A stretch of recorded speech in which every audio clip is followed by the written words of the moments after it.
So ayan, mga team vlogger, kumukulo na po siya. So ilalagay na po natin yung ating talbos ng kamote. Yan, dinamihan ko po talaga kasi alam nyo naman masustansya yung mga ganitong gulay. Kailangan talaga ng katawan natin yung mga ganitong klaseng gulay. Yan, palibaligtad na, bulol na ako. Yan.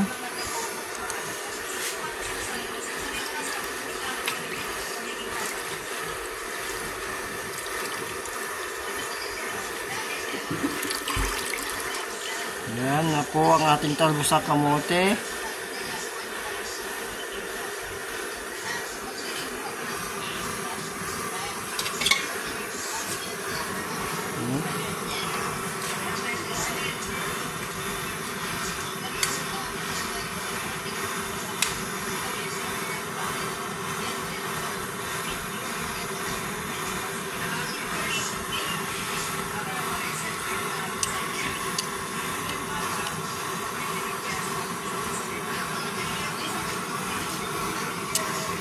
So ayun, okay na yung lasa niya, no?